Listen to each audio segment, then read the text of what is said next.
A toddler's injuries were so bad that other family members advised the toddler's mom to keep her at home. This story is unreal. So a mother and her boyfriend out of Florida are facing charges after a toddler girl suffered fractures to her arms, ribs, and legs, and that's not all. She also reportedly had a bite mark and bruising all over her body, along with her 2 bottom teeth being knocked out. 28-year-old Jordan Moore, who is pictured here on the right, stands accused of child neglect. Her boyfriend is on the left. That's 29-year-old Jesse Smith, and he's been charged with aggravated child abuse. Reportedly, the Santa Rosa County Sheriff's Office started their investigation on January 8th of this year. That's when the little girl was taken to the hospital with horrible injuries that were said to be in different stages of healing, and authorities believe they were indeed consistent with child abuse. Reportedly, Jordan, the mother on the right, had custody of the kids, or that's what she told authorities, and she told them that they were with their dad from December 27th to January 5th. She said when they came back, she saw some cuts on the child's elbow, but it didn't seem that serious. Cops said that the abuse occurred while Jesse, the boyfriend, was watching the little girl. It was said that in a post-Miranda rights interview with the detectives, Jordan denied that her boyfriend abused her daughter. She then had the nerve to blame the fractures that the little girl had on brittle bone disease, which is when your bones break easily. But doctors then ran some tests that showed the little girl did not suffer from that and that the mom was lying. Jordan also insisted that Jesse didn't watch the little girl for long periods of time. However, text messages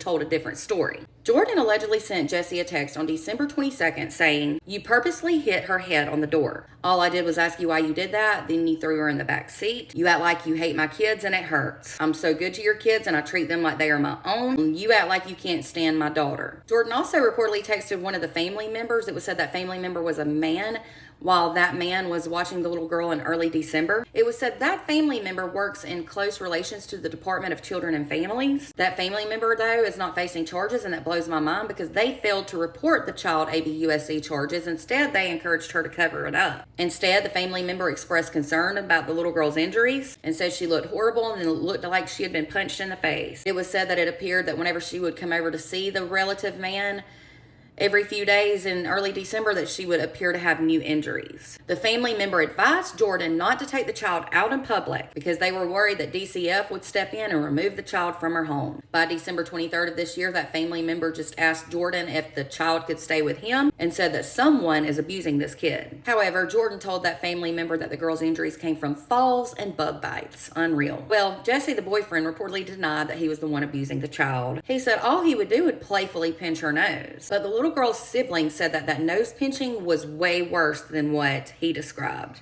The sibling said that Jesse would get, quote, Maddie, meaning mad, when the little girl was crying, and he would take freaking tweezers to squeeze her nose and he would cover her mouth. Cops ended up arresting Jordan, the mom, and Jesse, the boyfriend, on March 1st. Prosecutors were said to have formally filed charges on March 10th. Jesse is reportedly still in the Santa Rosa County Jail on a $300,000 bond, but Jordan has since bonded out. Their next court date is set for March 27th of this year. This is unreal. Moms, be careful who you date and put around your children. Dads, too. If they hurt your child and you continue to stay with that person, you're just as guilty, like in this case. Let one person lay a hand like that on my child and it's over. I do not see how a so-called mom could stay with someone who literally abuses her children. I pray they don't just get a slap on the wrist and that justice is served and that those kids are put with people who love and care for them. For more true crime, make sure to follow, and if you're on YouTube, be sure to subscribe.